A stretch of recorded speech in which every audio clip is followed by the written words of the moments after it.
As usual, lots going on in the world, and we'll be talking about that here on World Edition and seeing what folks' reactions are to a number of these news stories that we're hearing about and that are being reported, and all along those lines.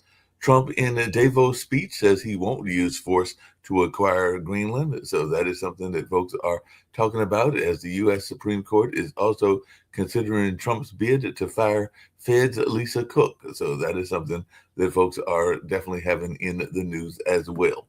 And Air Force One, with Trump forced to turn around after an electrical issue in that particular plane, and all along those lines. And Prince Harry is back in court in London. And definitely, Governor Gavin Newsom says he had no clue California College of the Arts would close. So that is definitely something that is being talked about also. And Mexico sends 37 cartel members to U.S. in latest offer to Trump administration. So definitely that is something going on, as that war against the cartel continues, and all along those lines. Clarence Thomas wants SCOTUS to return to understanding of some laws, and all along those lines. So that's something that people are talking about as well. So definitely lots going on in the world. And of course, we're always glad to be talking about that here on the Pod TV and seeing what folks' reactions are to a number of these news stories as they come about, and what folks' reactions are to them, and all along those lines. So definitely lots going on in the world here on Pod TV to see people's reactions to what's going on, and whether they're expecting that stimulus check or not, because that's still being talked about as whether that's going to be coming later on or not. Trump's tariff live updates. Bazent brushes off Danish treasury sales as irrelevant, and Trump is escalating European tensions, according to NPR. And Scott Bessent says U.S. is unconcerned by treasury sell-off over Greenland, and calls Denmark irrelevant. So definitely that's something that folks are talking about as well. And at Davos, Canada's prime minister warns of rupture in the world order. So Mark Carney's Davos speech is a manifesto of free people, according to the Star. And definitely, Western leaders apparently are navigating a lonely world. Greenland's leader says he cannot rule out an American attack, despite the fact that President Trump has said he will not have that on the table. Uh, New York Times is reporting "Make America Go Away" caps surge in popularity as Trump eyes Greenland. So Greenland leader tells people to prepare for a possible invasion. Trump told to F off by Danish lawmakers during a European Parliament debate about Greenland. And as many as 25 nations have signed on to Trump's Board of Peace, according to Witkoff. Trump could potentially chair the Board of Peace for life. $1 billion contributions are voluntary, according to the U.S. officials. Pakistan to join the Board of Peace to support the Gaza peace plan. And about 60% of Kyiv is without power as Russian strikes shatter that grid. Ukraine endures a bitter winter after Russian attacks as peace efforts are overshadowed. And another train crash in Spain, killing one person days after the fatal high speed collision. Part found near Spain's trash site may be missing undercarriage, experts are saying. And Spain's rail network is under scrutiny after that second deadly crash in as many days. Trump is blaming Norway for the Nobel snub as Greenland fight grows. And definitely, that's something that folks are talking about as well. So there's a lot of conversation around this whole thing with Greenland and what's going on in that space. And of course, we'll be bringing up other things around the world and in the news as well. Uh, Chongli Scott Thao, a Hmong immigrant and U.S. citizen, has been arrested by ICE. So ICE broke into a Minnesota home, forcing a barely closed man outside into the snow. So definitely, that's something that people are talking about in terms of ICE and what it's doing. Central New York is bracing for dangerous cold. Wind chills in that area could hit minus 20 degrees. Arctic blast to bring dangerously cold sub-zero conditions to the eastern states. There's even talk here in North Carolina of there being something like 7 inches of snow being dropped on this area. So we'll see whether that happens or not. And Michelle Tafio, a longtime sportscaster, has launched a Republican bid for U.S. Senate in Minnesota. So the former Sunday Night Football reporter launches her Minnesota Senate bid with NRSC's support. So definitely that's something that folks will be talking about as she's going to try to get that seat. Lindsay Halligan leaves post as U.S. Attorney after judges' sharp criticism. So Lindsay Halligan deports Justice Department hours after the Trump-appointed federal judge calls her leadership a charade. So that's something that folks are talking about as well. And the 3.8 pay raise for air traffic controllers, Education Department cuts rejected, and all in that way. So Congress releases massive funding bill ahead of shutdown deadline as ice clash looms. So looks like we might be heading to another shutdown. And New Jersey Governor Mikey Sherrill immediately asked to freeze utility rates. So that's what she did on her first day. On day one, she focused on utility costs and children's safety. So that was what she did with some of her executive orders and all along those lines. So, like I said, there's a lot of wintry weather heading our way and all in that space. So, it ought to be interesting to see what folks have to say about the wintry weather as it heads in their direction. Brown Center scholars reflect on education after 1 year of the Trump administration, according to the Brookings investigations and $1 billion shakedown. And it looks like Trump might be targeting some of the higher education institutions in Trump 2.0 and all in that way. So definitely a lot's going on that way. And the Supreme Court is questioning the constitutionality of the Hawaii gun law. So race looms large in gun rights arguments in the Supreme Court. So Supreme Court doubts the constitutionality of Hawaii's default ban on guns on private property that's open to the public. So the Supreme Court seems skeptical of the Hawaii limits on carrying guns. And Hochul's $260 billion budget proposal includes no new taxes. So definitely simmering tax hike debate thickens between Hochul and Mamdani. So Hochul unveiled a $260 billion New York budget that avoids raising taxes. And in social news, Usher Vance is pregnant with her fourth child. So J.D. Vance and Second Lady Usher Vance are expecting their fourth child, as apparently Second Lady Usher Vance is making history yet again. So definitely they're announcing that pregnancy, and that part of that history may be, I don't know how many pregnancies there have been in the White House and all along those lines, but that would be an interesting thing for me to have Rick look up. So I think Rick's with me and all in that space. So we've got Rick Rosner with me, and I've also got Dr. Sharif with me, and I've got my friend Jan Cromartie, who does a lot around military and stuff like that, that's with us as well. So, Rick, what are you hearing? Are you hearing that there's a lot of pregnancies that have been in the White House? And you're actually on mute, but are you hearing that there's been a lot of pregnancies that have been in the White House? Because they said that she made it. There have been a few, but let me look it up. Look it up and see what's going on there. How you doing, Dr. Sharif? What's happening in your parts of the world over there in Bangladesh? Thank you. Thank you. Lot of good thing happening in Asia. Many good things happen. I see from Bangladesh perspective, we have election next month, 12th February.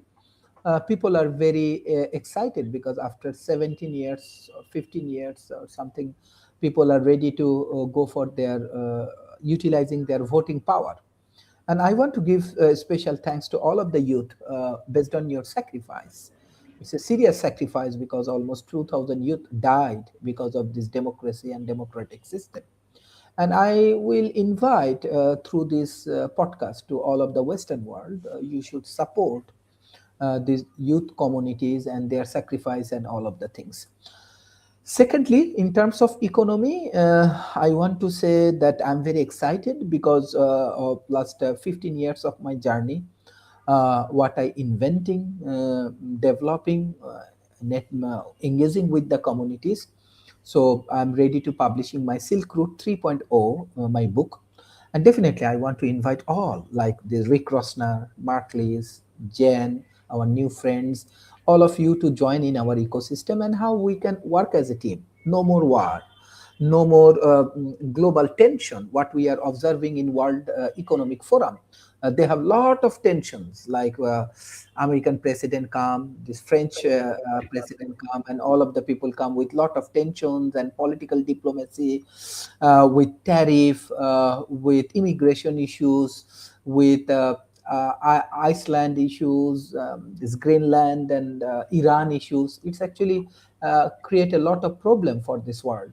So better we collaborate together with global North and global South, and we engaging with the community, make a more open world, make the new world, and make all of the things. So through this economy and political diplomacy, with this modern science, engineering, and technology, with media is very important factors, and with youth revolutions, I believe that a lot of good things will happen next this century in Asia.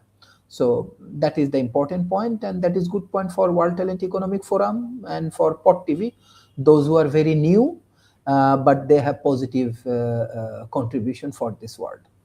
So I looked it up for you, and Usha Vance is the first pregnant second lady in the history of the White House. Okay. There have been 2 pregnancies from wives of presidents. Frances Cleveland, Grover Cleveland's wife, had a baby in 1893. That's kind of a weird deal. He was her guardian. I think she was an orphan. And as she grew up, I guess she grew up to be super hot. And he's like, well, I have to marry this lady, which he did. And then, he passed away. She was still fairly young, so she had a whole second life. And then Jackie Kennedy had a baby who only lived 2 days in 1963. No, well, that's sad and everything. I know that in my own family, my mom and her sisters had a death in the family that was similar. It was a crib death. I don't know how long Baby Lee lived, but it wasn't that long and everything like that, because he was definitely, but that would have been in probably the probably the 40s or the 50s or somewhere around that time that he would have been here in this earth and all along those lines. But yeah, that is a sad thing. By the way, Rick, did you walk out on and join the nationwide walkout? Because apparently there was a Free America walkout. I'd actually heard about this because I had gotten a email about it from one of my. I'm lazy. I went to the remember in 2016, 2017, they had the Pussy Hat protests. I think that was the last protest I went to. Well, I went to one of the No Kings rallies last year and everything like that. But yeah, this one was called the Free America Walkout, and it brought protesters to downtown Columbus and bitter cold. It also was nationwide. Apparently drew thousands into the streets on the anniversary of Trump's inauguration, because yesterday was actually the anniversary of Trump's inauguration. So we're now in the beginning of year 2 and everything like that. So protesters marked it with rallies around the country. It's hard to shut down America. Like in France and England, you get a couple million people out on the street protesting, striking. You can shut down the country. We're too big. It would take maybe 20 million people on the streets of America to really shut things down, and it's tough to rally 20 million people. Yeah, it's hard to rally, and I mean, maybe they could shut down 1 or 2 major cities, but it would be hard to shut down the entire country, because you'd have to do it even in some rural areas which aren't that populated and everything like that. So yeah, it'd be very hard to do in that sense and all in those lines. By the way, the Trump administration is conceding that Doge team may have misused Social Security data. So they're conceding that data could have been misused and everything like that. And I know that Elon Musk was big on Doge and everything like that, but I'm wondering what your thoughts around this are. And by the way, Elon Musk floats the idea of buying Ryanair after calling the CEO of that particular business an idiot. So I guess he was thinking that he might want to buy this particular company and all along those lines. But what are your thoughts? My thoughts are that if you're a billionaire, you think of yourself very highly. You're like, I got my billions because I'm super smart.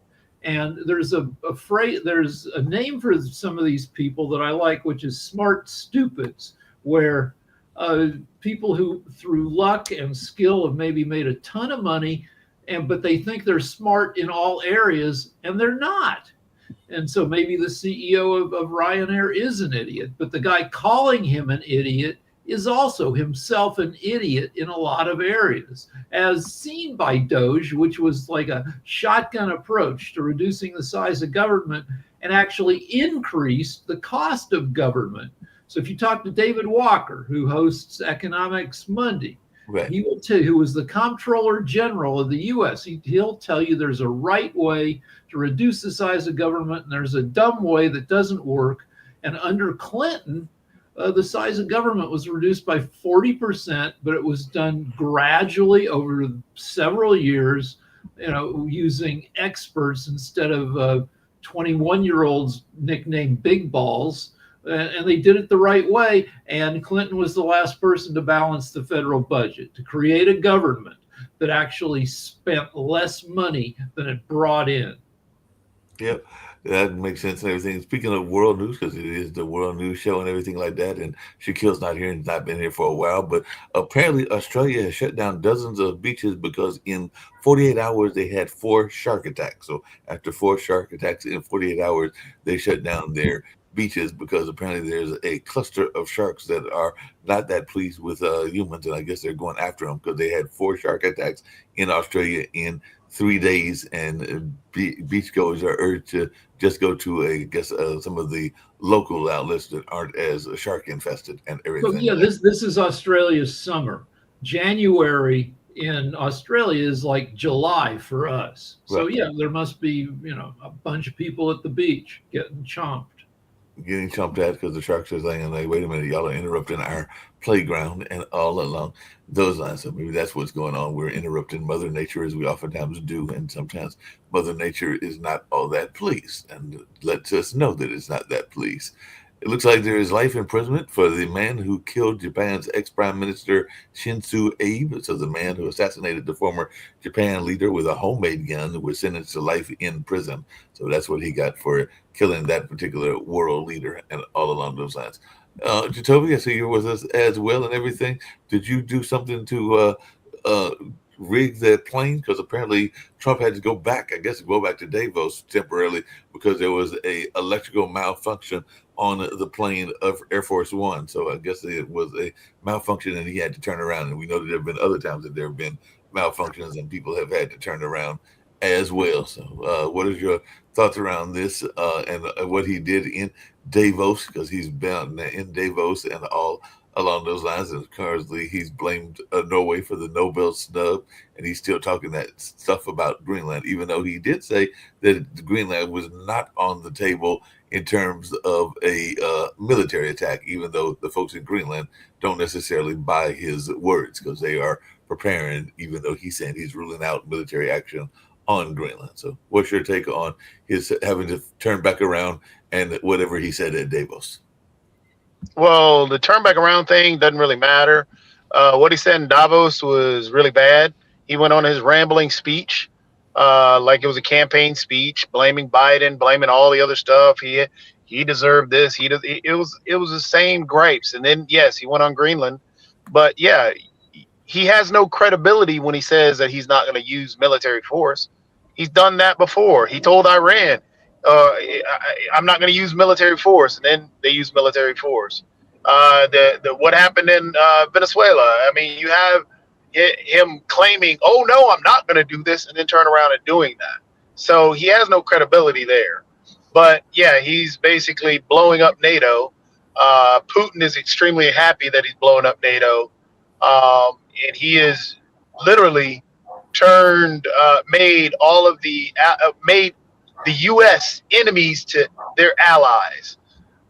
It's pretty bad. So now we're pretty much isolated. I know this whole peace thing that he said that he's trying to put together, which is his, I guess, instead of doing NATO, you're going to have to join this whole peace coalition that he's trying to build, where you have to join for $1 billion. That is basically, hey, look, we're going to give this to Jared Kushner to do some building. It's just a money grab, trying to force all these other countries to pay him money. But either way, the people that have joined that group are all corrupt individuals. He's asking, I think it was the leader of Belarus has just said that he's going to join. Yeah, he's an authoritarian, corrupt individual. I mean, you got all these people that are all bad that are wanting to join the peace thing, and he's saying this is a peace thing. It's not. It's just a money grab. That's all it is. One So big money grab. among the stuff that Trump said during this speech, he said that Germany took over Greenland in only 6 hours during World War II. This is complete garbage. They did not. Germany set up a couple secret weather stations on the east coast of Greenland. Those guys were found by the Allies and captured, and Denmark was taken over, which at the time owned Greenland, was taken over by the Nazis. So the U.S. and the other allies, Greenland became a protectorate. And by the end of World War II, the U.S. had 17 military bases all across Greenland. And we still have the right under treaty to do that again. If we want to set up 25 bases, Greenland would be happy to have us. I mean, the whole thing is a bogus, again, money grab. He started in his speech saying that, hey, they have these rare earth, these not really rare earth minerals. It's rare to get them, but it rambled on about that, and then talked about how they wanted to develop Greenland and all this stuff because, it's just a sheet of ice, but we could develop it and make it profitable for Europe.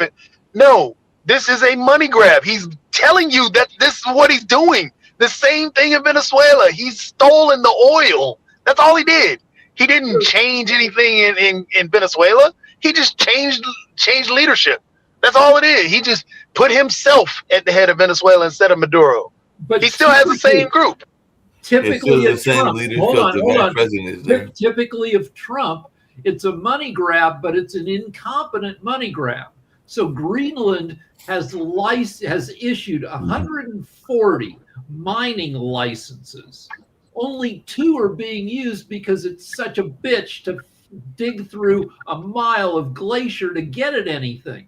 So yeah, Greenland will happily, you offer Greenland 20 grand, say, can I come dig in Greenland? Greenland like, yeah, give me a little bit of money and sure, come do it. And then you do a little bit of research and you find out it's going to cost so much more to try to get at anything that only 1.5% of their mining licenses are being used.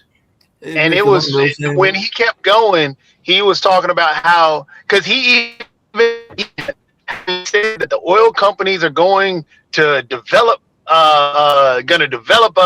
Venezuela. He's saying that he already said the same thing in the speech about Greenland, that the oil companies were always blocked out. And so he's literally doing the job of the oil companies because he's going to get paid. And just to get back to, I forgot the one thing about the peace, that peace group that he's trying to make. I don't know if you guys heard, but he's trying to make himself the head of that. That's already written into the actual. And then, what's even worse, once he leaves his presidency, guess who's still the head of that? No, it said he would be the head for life. It said that he would be the head for life. Yes. So again, and then he himself gets to appoint whoever is his successor. So nothing to do with peace, nothing to do with anything but a money grab. That's all it is. That's all it cares about. Jovi, speaking of money grabs, is there some sort of money grab involved with this handing over of prisoners that were apparently cartel members? Because apparently that's something that the Mexico president has agreed to, is to send certain amounts of cartel folks here for prosecution. But I'm wondering if they didn't get some sort of money deal in order to hand them over and all along those lines. But we do have some cartel folks that will be coming here for trial as part of the war on drugs that is supposedly out there and everything. So what is your take on that? Is that another form of a money grab where maybe he's sending Mexico a certain amount of money and all along those lines? He doesn't care about drugs or the drug war. He didn't care about that. So there has to be some sort of exchange where he's getting something out of it. For example, the reason, again, I say he released the Honduran president, one of the biggest drug lords in the world. He just recently, he pardoned the son of, I think it was a South Carolina senator, or I think it was a South Carolina rep, either senator rep, one of them. But either way, he pardoned the son. Guess what the son was in jail for? Correct. care about drugs or anything like that. All bogus. It's all about Trump. And people who fell for it, they fell hard for it. Well, speaking of people falling hard for stuff, and I know you said that you not been to a protest in a while, Rick, and everything, but we had the walkout that I mentioned. But on January 23rd, which is in 2 days, that's on Friday, clergy and faith leaders are calling on people not to shop, go to work, or school on January 23rd in Minnesota. So they're actually acting activists in that area because of ICE to not work, not go to school, or go shopping. So basically, they have a walkout of all things and all along those lines. And this is being called for by the clergy and faith leaders. So will that have any impact on a? I doubt it. You know, whatever they do, the administration will lie about it and saying they'll. I mean, in Minnesota, the wind chill is like -18. People aren't doing a ton of stuff. I mean, they are. People are protesting. They're going out in this horrible cold. But in terms of like, you know, tearing down the state, and they need to send in 2 battalions of army to no, it's all bullshit. And this walkout, they will say a bunch of bullshit about it.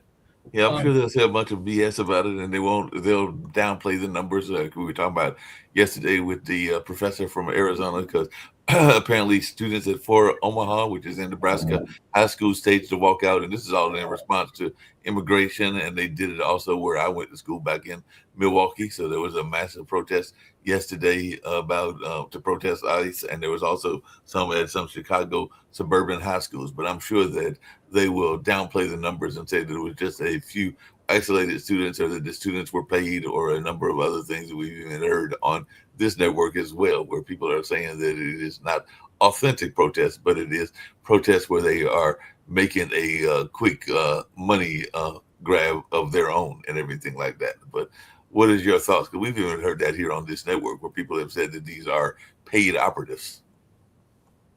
No, it's just they have a, you know, sometimes I'll either on purpose or accidentally turn on Fox News, and you know, Adam Carolla used to have a game he played, which is how many seconds to accordion on a radio show. He'd be like, he'd turn on a Mexican song, and the game was like, how many seconds until somebody's playing an accordion.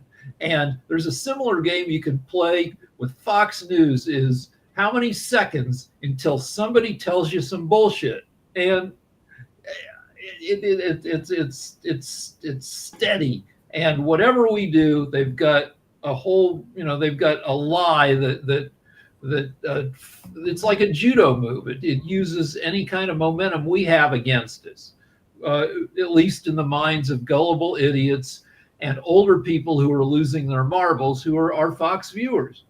Well, speaking of people losing their marbles, we've got Jan Cromartie coming up, and I've got some things that he might want to bring up as well. But before we get to that, we've got this whole notion of gun rights and everything. So what are you hearing? You're not that far from it, Rick, in terms of this default ban on guns on private property that's open to the public, because we do know that there are some private properties that are open to the public and everything like that. And it seems to me that you would want a ban on guns on those properties. But apparently, so who's saying this? I'm not familiar. The Supreme Court seems skeptical of Hawaii's limits on carrying guns. So apparently this is all going before the Supreme Court, and there are some people that are saying that they are sympathetic to the gun owners' challenge to the Hawaiian law and everything like that. So there's this notion that they should be able to carry guns in Hawaii if they're going to a private property that's also, I guess, open to the public as well. So, the Hawaii law bans people from carrying firearms on private property open to the public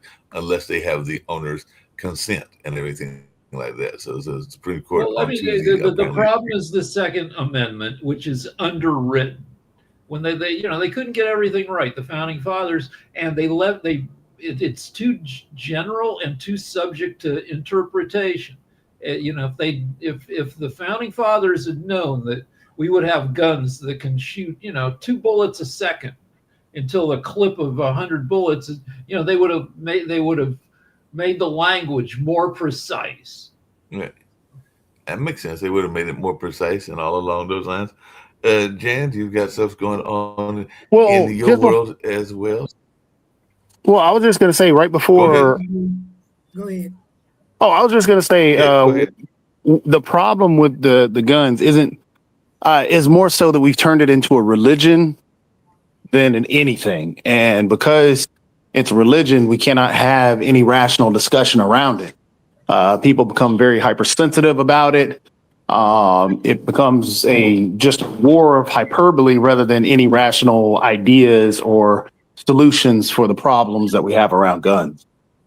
Apparently, this particular case is revolving around race, Jacoby, because it says that I just found the article in Politico. As the Supreme Court debated the constitutionality Tuesday of a Hawaii law that restricts people from carrying guns in some public places, the subject turned again and again to race, specifically laws passed just after the Civil War aimed at preventing newly freed Black Americans, African Americans, from possessing firearms. The justice traded thinly veiled accusations of hypocrisy over the relevance of the 19th century black codes to the current fight over the constitutionality of a law that makes it illegal to take a gun into a business without the owner's consent. So to defend the law Hawaii enacted roughly 3 years ago, the state invoked an 1865 statute from Louisiana that required express consent before bringing a firearm into someone else's property, a measure that Louisiana officials admitted was aimed at formerly enslaved people. So apparently this whole notion, and even conservative Justice Neil Gorsuch said he was shocked to see people who considered themselves progressives on racial issues seize on the racist law to advance the case for gun control today. I understand a lot of people like to cite the black code to promote gun restrictions, otherwise they would be garlic in front of a vampire in front of them. But here they like them, they embrace them, and I'm really interested in why. So he put it in that. He put it in that kind Hello. of. Yeah, we hear you, Jan. Can you hear me now? We hear you. Yeah, we hear you, Jan. Yes, what my concern is, and as me serving in the United States Navy, the United States cannot seize another country. It's illegal, and unilaterally can we not seize a sovereign nation territory like Greenland. Such an action would be a severe violation of U.S. domestic law and international law, including the United Nations Charter and the North Atlantic Treaty. Now, what this means is legal international framework. U.S.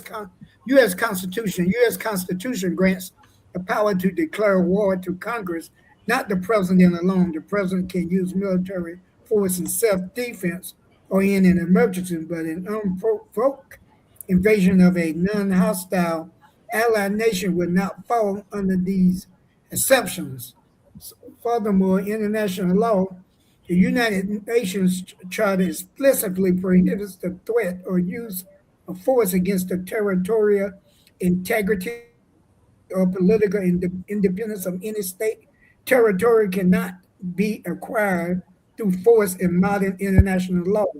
An invasion will constitute an act of aggression, a supreme crime under international law.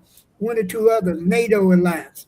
Greenland is a territory with the Kingdom of Denmark, a NATO ally. An attack on Denmark's territory will potentially trigger Article 5 of the North Atlantic Treaty, which states that an armed attack against one member is considered an attack against all. Lastly, sovereignty and self-determination. Greenland has self-governance, and its future status can only be decided by its own people. Danish and Greenlandese officials have repeatedly stated that that Greenland is not for sale. So I wanted to share that with you all. It's like he kidnapping other countries. I think he said something about Colombia or Canada. I'm not for sure, but I just wanted to share that with the panel. I appreciate that and You everything. did say that about actually both of those two countries, because remember, he posted not only an artist rendition or an AI image, but then also a photo of him sitting at the Resolute desk with a picture of North America with all U.S. flags on top of it. So yeah, he said that also about Colombia taking what he did in Venezuela. He said he was going to do that to the Colombian president. So yeah, this man is out of control, completely out of control. He also called Greenland Iceland 4 times yesterday. You know, if Biden had done that, Jake Tapper would be writing another book. And Yep. a whole other book about their state of mentality and everything. We were talking about guns earlier, and Uvalde was back in the news, Rick, because apparently there's a trial about the officer, and prosecutors are saying the officer arrived before the gunman entered the building back in 2022, and we know that was one of those infamous school shootings, and all along those lines. So there is the defense is rested in that case, and now they're having closing arguments that'll begin today. So we'll see if there's any consequences to having gotten there possibly in time to stop the attack. And I think they got there and waited 17 minutes to breach the building because they were scared because the guy had a semi-auto rifle. And yeah, that's dereliction of duty. So yeah, we will see. Okay. I apologize, guys. I'm heavily into local politics. Mhm. We got politics going with farms and many other political activities. So I'm gonna have to tune out any time now. It's No problem. always great to be a part of such incomparable panel outside of Mark Lee, the Marquette man. Yeah, you know I can put that in there, Mark. I knew you did. We're not doing that great, even though we I did was in manage to Milwaukee, beat guys, working a campaign, and I went over at Marquette. It's okay, but it ain't all that. So I'm getting ready to get off line because politically here, Mark knows what's going on, and I'm heavy in the politics on the local level. You guys have a good evening. Always a pleasure. You do the same. Yes, sir. Appreciate it.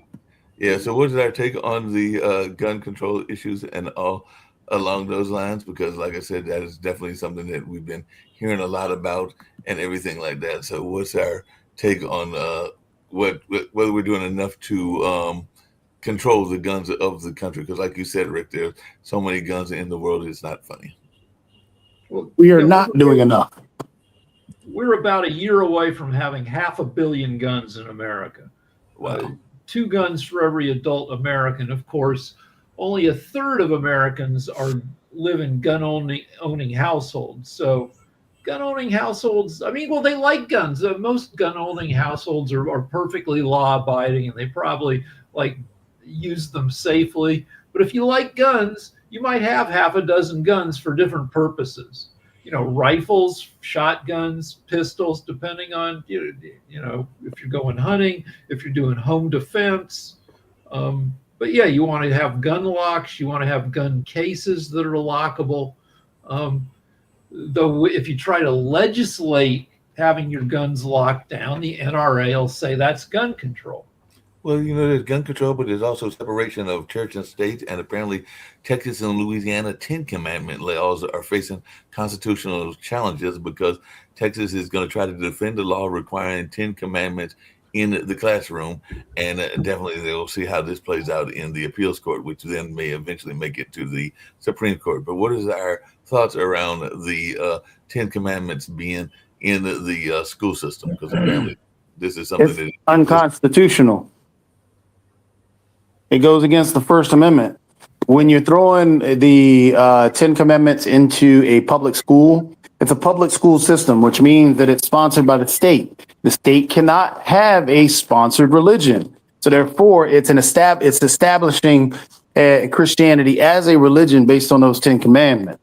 The 10 Commandments aren't in any Hindu books, any Muslim books. It's establishing one religion dominant over the other, which goes against the Constitution.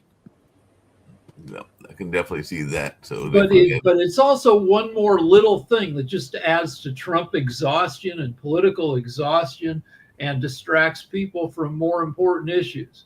Yeah, it's a constitutional violation, but like the way the frickin' Republicans in Texas and Trump in the White House, they just throw everything at the wall. And they keep you demoralized and distracted. And it's hard to tell, you know, what you can do and what you should give a shit about. You know, the whole trans thing, we've talked about it a bunch where, you know, high school trans athletes, the case that went to the Supreme Court revolved around 2 athletes out of all the kids in West Virginia and Idaho. You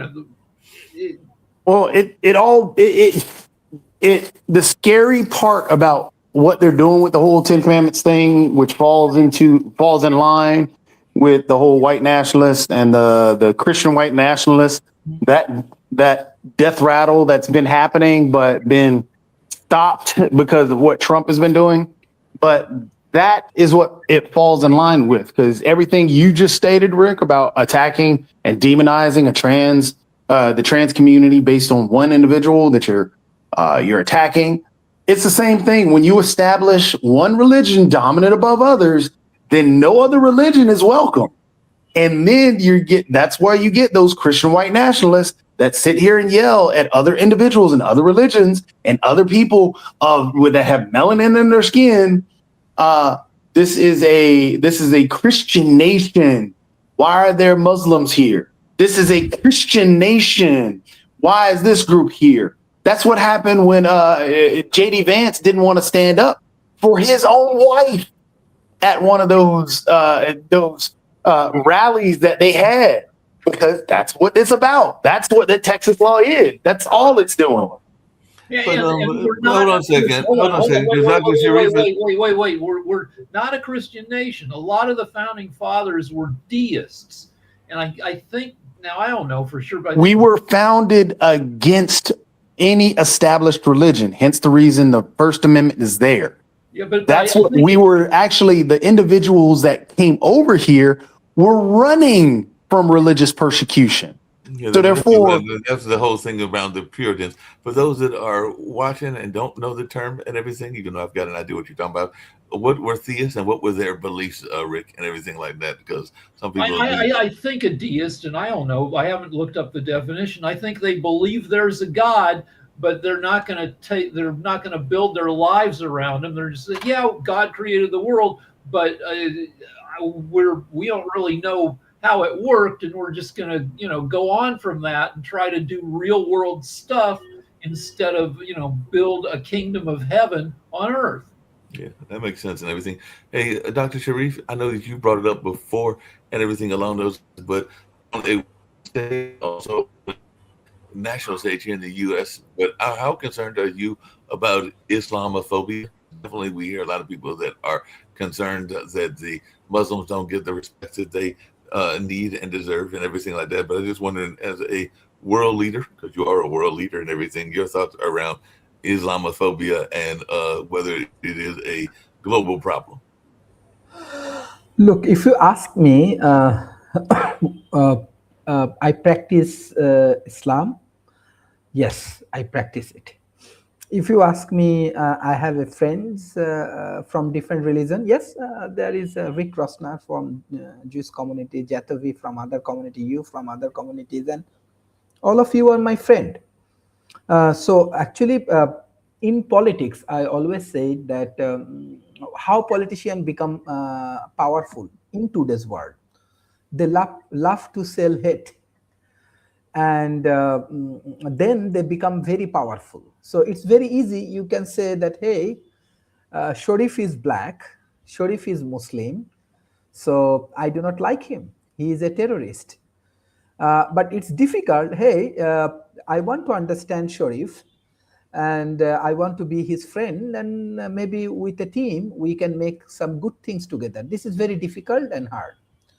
So the easy things, selling hate, so that is the things all of the politicians are doing. So Islamophobia is something definitely I hate.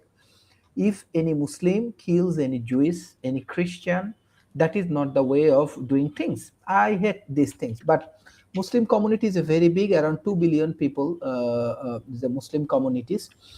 And for USA, business and trade, and even Western world for business, trade, and all of the things, they need Muslim community. They need Muslim world health. So all of the Muslim are not bad.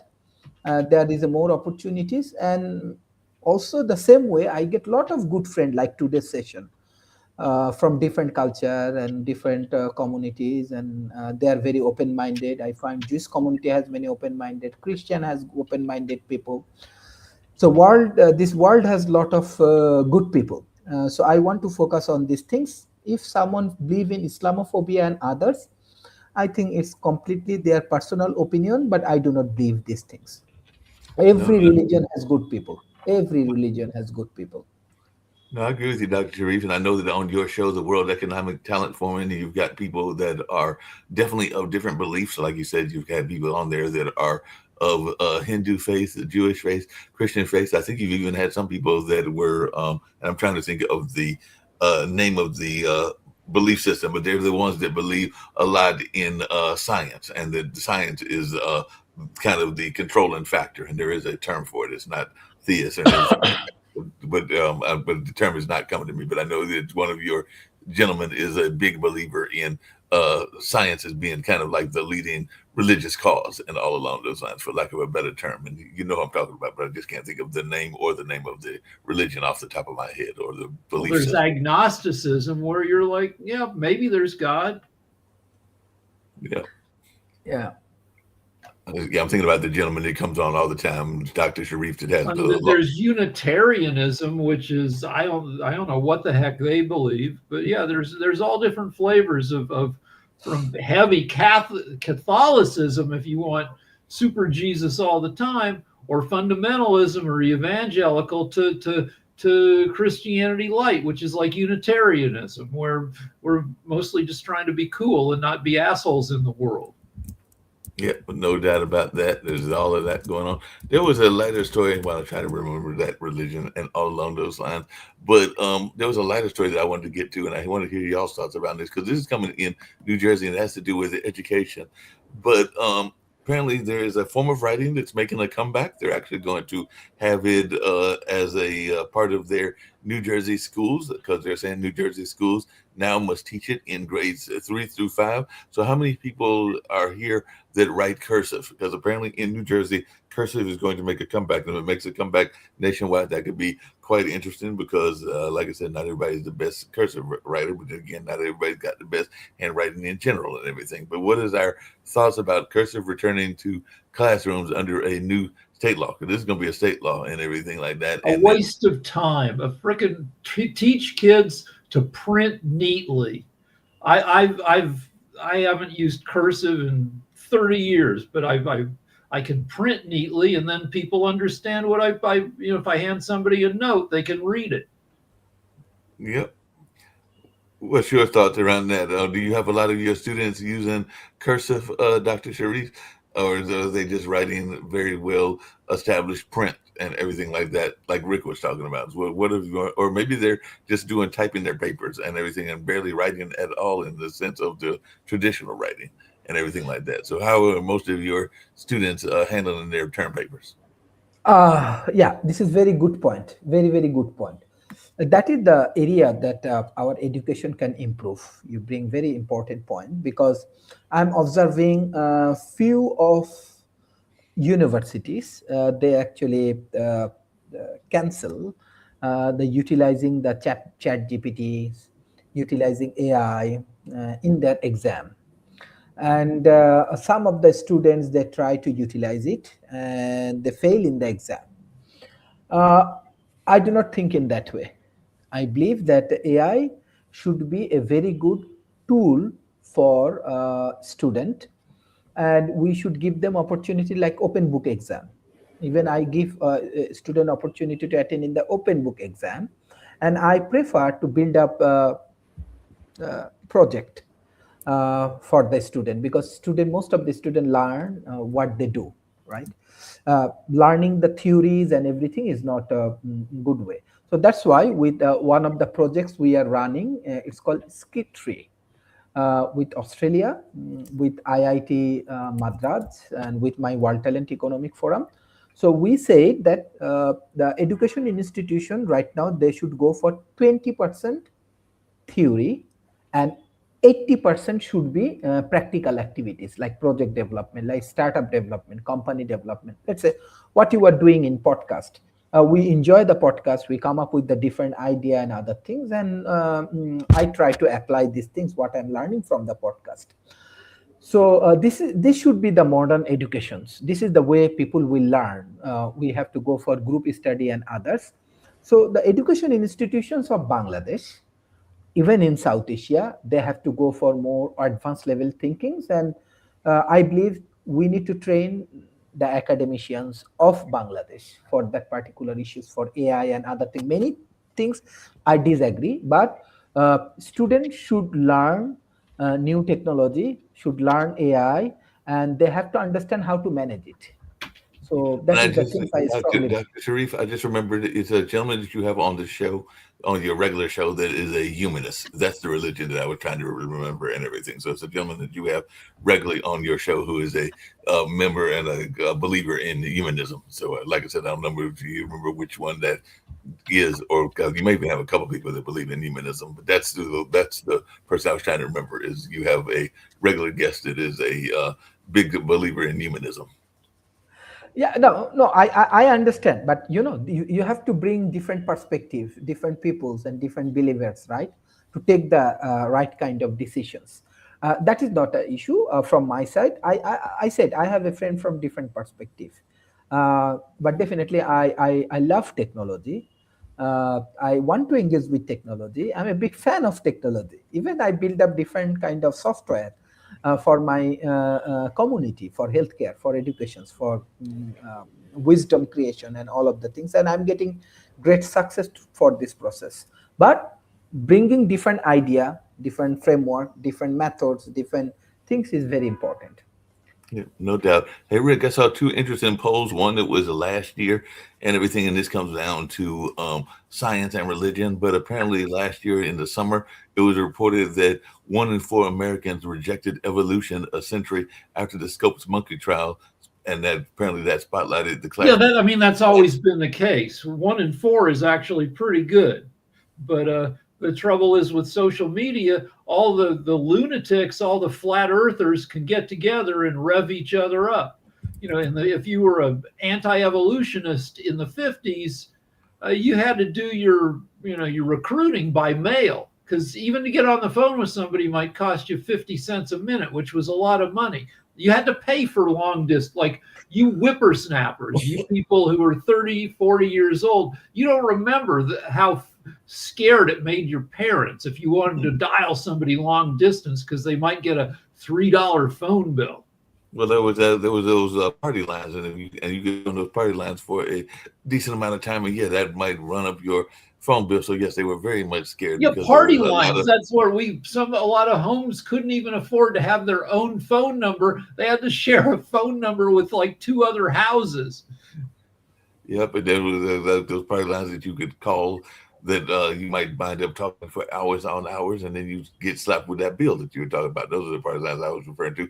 Coming back to Trump and all along those lines, as we get ready to wind up this show and everything, apparently his approval ratings, you'll be glad to know, has taken a massive hit. So in the year 2, they are saying that a lot of folks, including his own base, are not that happy with him and everything like that. So he took a big dip in terms of his approval rating and everything like that. So they are saying that Trump's overall job approval and his number on handling the economy and immigration have slid according to recent polls and everything like that. So he's taken a big polling hit.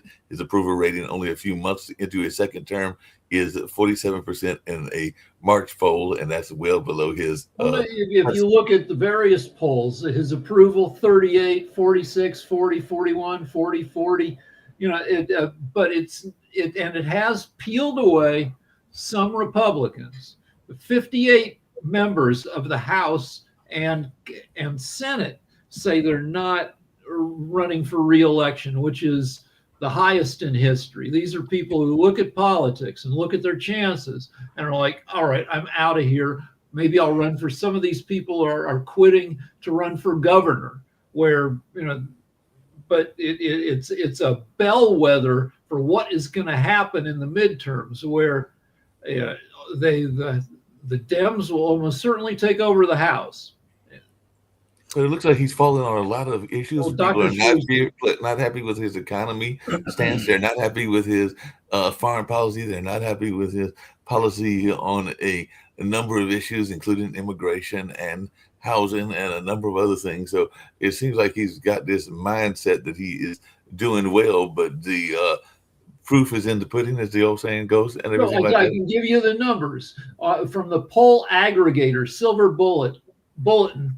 He's 9.5% underwater on immigration. That is 10% more people think he sucks on immigration than thinks he's good. On trade, he's 15.5% down. On the economy, 16% underwater. And on inflation, 25% more people believe he sucks on inflation than is good on inflation. So he's just doing horrible across the board and all along those lines. What is your thoughts around this? And because, we've got celebrities that have run for office before, whether it was Schwarzenegger in California or even Ronald Reagan in California. And of course, there have been others that have done quite well. Jesse Ventura in Minnesota back in the day and everything like that. Now we've got a sportscaster that's getting ready to run for office. So does Michelle Taliaferro, I think is her name, stand a good chance? And all along those lines, she was. I don't know, but I now not all celebrities are good candidates, but it's Michelle Tafoya. No, she's not gonna have a good chance. If I remember, she went towards the conservative side. If I remember. Yeah, she's more conservative. Yeah, she's definitely. And the reason she went that way, and also how she went that way, I think upset a lot of people. So if I'm trying to remember the full story around what happened to Michelle Tafoya, but yeah, I don't think she's going to do that great. But it's not necessarily bad. Now, Schwarzenegger wasn't a great governor, but you can't. I mean, it's sometimes good to have a celebrity because they don't have the partisan acrimony. Like if The Rock. If Dwayne Johnson ran for something, it might be okay because a lot people like him. If John Cena ran for something, Dave Bautista, any of these guys, if they governed from the center and if they appointed people around them who weren't idiot yes men, it could be a good thing. But I think the last person we had from the NFL that ran was Herschel Walker. We know how good he did. But Herschel Walker was a rapist and a moron and just bad in all ways. Yeah, Herschel Walker had a lot of problems. Had a son he didn't even know about. Yeah. So Herschel had all kinds of problems going on and everything like that. So but definitely. The trouble is getting a smart celebrity to run is impossible because their smartness makes it look at what they would have to do. If you put a Jimmy Kimmel in there, Jimmy's a freaking genius. But since he's so smart, he's like all those people like throw their head. They're like they just want to stay a million miles away from politics because it is a wretched job. It is definitely a wretched job, and all along those lines. So, like I said, what celebrities are running? Then we'll get out of here on this note. In Bangladesh, do y'all have actors and actresses that are running for office and all along those lines, or do they stay away from it? So I know that even in Ukraine, Zelensky was a TV host. So are there any celebrities that are running for office in Bangladesh? Bangladesh, all of the celebrities join in politics, from cricket, from media, from NGO, everywhere. So I think politicians are the great celebrities and everything in Bangladesh. So let's join in politics. I do not join in politics. I engage with my solution with politicians, but I never join in politics. Gotcha. Zelensky wasn't just a TV host. Before Zelensky was president of Ukraine, he played the president in Ukraine in a sitcom. Right, he was a sitcom host. And by playing that part, he learned what the job was and decided he could do a good job. And in fact, he might go down as the greatest president in the history of Ukraine. He may be like the Jefferson of Ukraine and everything like that, depending on what Ukraine's history and the arc of history says about him and everything like that. But right now, he seems like he's doing well, even though I think there's a call for elections in that part of the world. So he may actually get voted out as well. But we'll see how much his popularity maintains, because there's a number of folks that are, I think, calling, and think even the president of the United States. But then again, he might try to run himself, because I personally think that maybe Trump wants to be president of the world. So he just wants to be president of every country in the world and everything. And Venezuela is just the start. So I think Rick is Just one thing. I want to give thanks Yes. for Trump only for one reason. Most of the politicians, they are hypocrite. They said one thing, they do another things. But Trump did doing what he said before. He said, okay, he gonna do all of the immigration against policies. He make America first. He do all of the things, and he make it. So American people vote him because he put America first. So it's very bad. Even Bangladesh highly affected by Trump. But one thing, it's my honest opinion. I want to give thanks to Trump. He's not hypocrite. So American people choose him because he want to do all of the right-wing activities. Yeah, but the U.S. has 800 foreign military bases. We have worldwide reach. We have more foreign bases than any other nation in the history of the world, and Trump is screwing it all up. And that is trying to take over Greenland is not America first. You know, fighting with the rest of the world and wrecking our economy. The stock market dropped 2% in one day yesterday because of Trump's loud mouth over Greenland. And there's a lot of people that are thinking that NATO might be broken up and everything like that. And NATO's been around for a while, and the UN and other world organizations may be broken up as well. So we'll see what kind of things take place in that part. But right now we're getting ready to get out of here. We'll have World Edition again on Thursday, as well as World Politics. But right now, let's get on out of here, and I'll catch you gentlemen later on.